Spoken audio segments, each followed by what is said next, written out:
22 जनवरी जब राम मंदिर बनकर तैयार होगा और राम के दर्शन होंगे। अ, राम मंदिर के लिए देश भर से जो कार सेवा में कई लोग गए, उसमें चुनिंदा मुस्लिम कार सेवक भी थे। उनमें से एक हैं गुल मोहम्मद, जयपुर के पूर्व विधायक रह चुके हैं जौहरी बाजार से। गुल मोहम्मद जी, आप कार सेवा में कैसे पहुंच गए? कार सेवा में उस समय मैं राजस्थान से प्रदेश अध्यक्ष था अल्पसंख्यक मोर्चे का। तो हमारे जो प्रदेश अध्यक्ष थे उन्होंने कहा गुलाम जी आपको भी जाना चाहिए। तो हमने आपस में थे बातचीत की, उन्होंने कहा भाई चाहिए जाना चाहिए, देखना चाहिए क्या है क्या नहीं है वहाँ, इसी बहाने जाएँ देख लो सही कि मस्जिद है या क्या, ये मंदिर का मसला क्यों उठाते हैं, कैसे क्या है, देख आएंगे। चले हम चले गए। हमारे साथ में बहुत से कार्यकर्ता बीजेपी के साथ थे। एक ट्रेन मेरे ख्याल से आधी या चौथाई ट्रेन कार्यकर्ताओं की थी। पहुँचे, वहाँ पहुँचने के बाद में फैजाबाद, शायद फैजाबाद ही थी वो जगह, वहाँ हम ठहर गए। फिर उसके बाद में जब कार सेवा का टाइम आया नज़दीक, तो दूसरे दिन या तीसरे दिन ऐसा था जो गए हम वहाँ कार्यकर्ता सभी बंधु, तो वहाँ मंच पे बने हुए थे और हज़ारों कार्यकर्ता, इतना था कि बेशुमार। तब उनसे बातचीत हुई तो वहाँ से ये आया भाई आपको कार सेवा करनी है और आपकी कार सेवा यही है कि बजरी के ट्रक रखे थे इधर मिट्टी के, कि एक मतलब बजरी उठा के मुट्ठी और आप इधर डाल दे इधर, बस आपकी कार सेवा हो गई और कुछ नहीं करना है आप कमाओ। मैंने कहा ठीक है भाई चलो कार सेवा कर लो। सोचा ये था कि भाई जाके देखें अंदर क्या पोजीशन है, तो वो तो हुआ नहीं क्योंकि इतने भीड़ थी और इतना उसका इंतज़ाम था रोकने के लिए, कोई अंदर जा नहीं सकता था। मीनवाइल क्या हुआ कि कार सेवा तो हुई नहीं, लोग बाग जैसे जाने लगे उसके पहले कोई 2-3 बंधु लड़के से थे, वो ऊपर गुंबद पे चढ़ गए और उन्होंने कुछ होता अपना उस कुछ से तोड़ने लग गए। तोड़ने लगे, उनको काफ़ी कहा भैया नीचे आ जाओ, ये है वो है, कस्में दिलाई हर तरह की उनको मंच से, लेकिन वो तो नहीं माने। अब उनके बाद एक एक करके पहुँचते चले गए लोग बाग। अब जो नीचे खड़े हुए थे लोग बाग, उनमें आपस में भिड़ंत भी हुई, झगड़ा भी हुआ, रोकने की कोशिश की, क्योंकि रोकने की कोशिश कर गए थे लोग। वहाँ नीचे आरएसएस के लोग भी थे अपने, वो बहुत कोशिश की उन्होंने रोकने की, लेकिन नहीं, वो बेचारे लड़के उन घायल भी हुए बहुत से और उनको हाथ के हाथ हॉस्पिटल वगैरह पहुँचाया। लेकिन मोह भी इतना ज़्यादा था, इतना रश था कि वो उनका बस नहीं चला और लोग फिर धीमे धीमे पहुँच सके। जब भीड़ होती है, भीड़ तंत्र जो आता है ना, वो किसी के बस में नहीं लगता है, क्योंकि वो तो एक अंध भक्त की तरह से पहुँच गया उसी तरह और मस्जिद को तोड़ना चालू कर दिया। हमने कहा माहौल बिगड़ गया। हमारे जो साथ थे जितने, मैंने कहा भैया अपन चलो यहाँ से माहौल से निकल के। तो हम लोग मतलब वहाँ से निकल के कुछ एक लोग साथ भी आए, कम से कम 15-20, और बाकी बाद में आ गए। हम वापसी आके और फैजाबाद जैसे पहुँचने लगे, रास्ते के अंदर एक आपस में कोई घटना हो गई। वहाँ एक मस्जिद के ऊपर लोग पत्थर फेंक रहे थे उसको बचाने के लिए फिर गोलियाँ चल गई। हमने कहा यार ये तो बहुत फैल गया मामला। हम जैसे वैसे बच बचा के अपने जहाँ रुके हुए थे वहाँ चले गए। अब वहाँ से हम मतलब आने लगे कि भाई चलो अपन तो अपने ठिकाने, क्योंकि माहौल बिगड़ गया और माहौल ये पूरे देश में बिगड़ सकता है, पोजीशन ऐसी हो सकती है। लेकिन अब कोई गाड़ी नहीं, कोई ट्रेन नहीं, इतनी गाड़ियाँ बिल्कुल फुल। फिर जाके हमने आपस में तय किया, मैंने कहा यार क्या करना चाहिए। तो हमने तय किया कि यार देखो वैसे तो जो ट्रेन है यात्रियों की, उसमें बैठेंगे तो कोई ना कोई पकड़ लेगा और आफत हो जाएगी, किसी पे भी कुछ भी जुल्म हो जाए और कोई पत्थर फेंक दे, कोई गोलियाँ चल जाए, क्या हो जाए। तो अपन क्या करोगे, कोई ऐसा डब्बा ढूंढो जो जिसमें न जानवर वानवर ले जाते लाते हैं। तो उसमें पहले से हमने देख लिया आदमियों को भेज के, तो एक डब्बा मिल गया खाली, वो जानवरों का था। और जैसे ही टाइम उसका गाड़ी का हुआ, उसके पहले हम जाके उसमें बैठ गए। तो जानवरों के डब्बे में बैठ के आए आप? जी साहब, जानवरों के डब्बे में बैठ गए इसलिए कि किसी को मालूम नहीं पड़े कि यहाँ इसमें कार सेवक है, चुपचाप अपने निकल जाए। रास्ते के अंदर बहुत से पत्थर फेंके, लाठियाँ चली डब्बों पे, को कई जितना काम करना था वो सब होता रहा, लेकिन हम जैसे तैसे सुरक्षित आ गए जयपुर। आपको यहाँ जयपुर आने में किसी तरीके की परेशानी हुई? अपने समाज के अंदर आपको दिक्कत पेश आई? अरे भाई, समाज वालों को तो पता ही नहीं था कि ये गुल मोहम्मद जी इसमें बैठे हुए हैं। मेरे साथ जैसे नाथू सिंह जी वगैरह सबसे, नाथू सिंह जी ने ये भी कहा, यार मेरे पास गवाह हो, चिंता मत करो, तुम तो बैठो, मैं सबसे आगे बैठता हूँ। मैंने कहा जी अब जो होगा सो होगा, देखते हैं।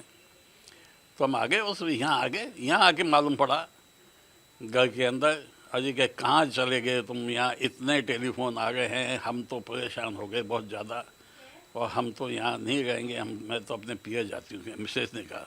बच्चे छोटे छोटे थे। कौन कर रहे थे टेलीफोन? यही मुस्लिम अपने जानने वाले, मिलने वाले, नहीं जानने वाले थे। वो भी कहते हैं कि ये विधायक हो गए, ये क्यों चले गए वहाँ, ये कैसा इन्होंने किया जुल्म। तो वो सब ऐसी से अश्लील गालियाँ कि वो गालियाँ को बखान में कर ही नहीं सकता। तो हम कई बार ये भी कहते थे, मैंने कहा यार हो सकता है हमने बहुत गुनाह किए होंगे, तो आप लोग इतनी गालियाँ दे रहे हो तो मेरे गुनाह झड़ रहे हैं, मालिक उतार रहा उनको, और फिर वो चुप हो जाते थे। तो ऐसा बहुत होता है। फिर वो एक हमारे मिलने वाले ही थे जो रंजिश रखते थे शायद हमसे, कि भाई इतना क्यों इनका रूज बढ़ रहे हैं, ये आगे क्यों बढ़ रहे हैं। तो आपके खिलाफ उन्होंने फतवा लाए थे? हाँ, मैं दरअसल राजस्थान का प्रदेश अध्यक्ष था। एक तो हमारी बिरादरी का, हमारी बिरादरी मंसूर बिरादरी है, तो उनका मैं राजस्थान का अध्यक्ष भी था, और मैंने बहुत बड़ी टीम राजस्थान की बनाई हुई थी। तो सब लोग खिलाफ हो गए, भाई आप क्यों चले गए। फतवा ले आए एक वो मिलने वाले अपने कैथून कोटा से, और वहाँ उनको लिख के दिया कि गुल मोहम्मद जी वहाँ मस्जिद तोड़ने गए हैं, तो क्या उनका क्या हश्र होना चाहिए। तो फतवे में क्या होता है, जो लिख के देते हैं उसी का जवाब दे देता फतवा देने वाला मुफ्ती। तो उन्होंने कह दिया जी वो मस्जिद तोड़ के आए हैं तो इस्लाम से खारिज हो गए। वो लेके फतवा उन्होंने बिरादरी में पहुंचा दिया, मुस्लिम्स में पहुंचा दिया, यानी सब जगह ऐसा हो गया बिल्कुल। लोग न तो कोई शादी ब्याह में बुलावें, न मौत मैयत में बुलावें, और न वैसे कोई सीधी मुंह से बात करे, बिल्कुल अलग छलक एकदम। मैंने कहा यार ये भी कोई बात होनी थी। चलिए साहब, अब होता गया काम। हमने कोशिश ये समझाते गए, उनको कहते भी गए। मैंने कहा भैया एक बात बताओ, तुम मेरे से ये उम्मीद करते हो कि मैं मतलब मस्जिद तोड़ सकता हूँ, आप ऐसा करो कि 10 साल के बच्चे को तो बोलो कि यार मस्जिद तोड़ दे, दंग चल जाएगा वो। अच्छा, इससे आपके परिवार में भी दिक्कत आई कि आपको क्या हुआ, आपका नाम करेंगे, नाम बदल दिया आपको? आप नाम तो है, परिवार तो साथ था अपने, परिवार में कोई गड़बड़ नहीं थी, परिवार यार दोस्त वो सब साथ थे।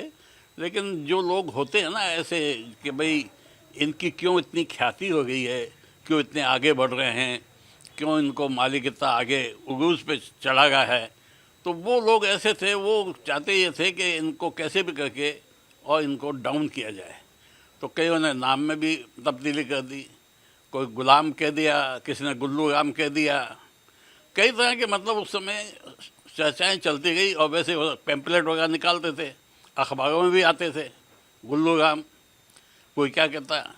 मैंने कहा अब तुम्हारे बदलने से नाम तो बदल नहीं सकता है, लेकिन अब क्या किया जाए, कहे तो कहे, अखबार में कोई स्टेटमेंट दे दो तो छप जाता है उसका स्टेटमेंट, कोई दिक्कत नहीं है। शादी का क्या हुआ? कह रहे थे कि आपको वापस शादी करनी पड़ी? हाँ, वो ऐसा हुआ कि जो उसमें ये हुआ कि वो फतवा लेके आए, जब फिर हमने उनसे कहा, मैंने कहा यार कैसे अब इस मसले को तो ख़त्म कराओ। काफ़ी टाइम होने के बाद, 2-1 साल होने के बाद, मैं वैसे उसके बाद में इतने परेशानी में आ गए थे हम सब लोग, बच्चे तो छोटे थे और मिसेज भी परेशान थी। तो मैंने भैरू सिंह जी उस समय चीफ मिनिस्टर थे यहाँ राजस्थान के, उनसे मैंने कहा मैंने कोई हल तो निकालो इसका, ऐसा तो दिक्कत हो जाएगी, कल को कोई कहीं जाएंगे साला कोई मार जाएगा। तो उन्होंने यहाँ गार्ड लगा दी थी, 2 गार्ड तो घर पे लगी थी, 2 आदमियों की, और एक मैं कहीं जाता था मेरे साथ लगती थी। अब ये तो थोड़ी सेफ्टी के लिए उन्होंने कर दिया था, लेकिन फिर हमने उसके बाद में यहाँ के मुफ्ती साहब थे अहमद हुसैन साहब, जयपुर के, राजस्थान के थे वो, उनसे हमने बात की। मैंने कहा भाई ऐसा ऐसा मामला है कि मैं तो तोड़ नहीं सकता, और ये सब लोगों ने इल्ज़ाम तो मेरे ऊपर धर दिया, अब क्या पता कैसे धर दिया, अब क्या किया जाए। तो उसने गुल मोहम्मद जी अगर वैसे कुछ करेंगे तो कुछ नहीं होगा, आप केवल एक काम करो। मैंने कहा बोलिए। क्या? दोबारा कलमा पढ़ लो, मुसलमान इस्लाम में दाखिल हो और अपनी बीवी से दोबारा निकाह करो, जब जाके मामला ख़त्म हो। और हो सकता है जब भी नहीं हो ख़त्म थोड़ा टाइम लग जाए। तो ऐसा किया फिर आपने? हाँ, ऐसा किया मैंने कि तो सब मतलब बुलाया आदमियों को, 20-25 आदमी आए, इकट्ठे हुए, और उसके अंदर कलमा तो पढ़ते हैं, रोज़ाना पढ़ते हैं, कलमा भाई पढ़ा दो, तो कलमा पढ़ लिया। कलमा पढ़ते हो गए, आप इस्लाम में दाखिल हो गए, और मिसेज से फिर दोबारा निकाह कर लिया। ये हालत हुई। आपने काफ़ी परेशानी झेली, आज मंदिर बनकर तैयार हैं, आप खुश हैं? देखिए, वो तो सुप्रीम कोर्ट का फैसला है और उसको सब ने माना है, हम नहीं माना है, और मानना भी चाहिए, क्योंकि अपने एक मारवाड़ी में कहावत है, राड़ से बाढ़ भली। अब जब उन्होंने फैसला दे दिया तो सबसे बढ़िया है कि हम मतलब इसको मान लें, ताकि झगड़े फसाद से सब शांति से गए। आपको मिला वहाँ आने का न्योता अयोध्या? नहीं साहब, इतनी कहाँ कौन ध्यान रखता है। ये 92 की बातें हैं, जो इस समय लोग हैं उन्हें क्या पता गुल मोहम्मद जी कौन से कोने में बैठे हैं, उनको क्या पता इस बात का। कौन याद करता है? कोई याद नहीं करता। अगर अब अगर आपको न्योता मिलता, निमंत्रण मिलता, जाएंगे? निमंत्रण मिलेगा, और मालिक ने अगर हमारा वहाँ पे वो दाना पानी वहाँ भेजा होगा तो हम खा के आएंगे, लेकिन अगर मालिक नहीं अगर नहीं भेजा दाना पानी तो कौन जाएगा, कैसे जाएगा, कौन हमको न्योता देगा। बहुत बहुत शुक्रिया। तो गुल मोहम्मद जी, जिन्होंने काफ़ी कष्ट से कार सेवा में जाने की वजह से काफ़ी परेशानियों का सामना करना पड़ा, और जाहिर तौर पर आज मंदिर बनकर तैयार है, और क्योंकि बड़ा इनका भी एक बड़ा त्याग था, सेक्रीफाइस था। कैमरा पर्सन मनीष साथ, भवानी सिंह, जयपुर, न्यूज़ 18 इंडिया।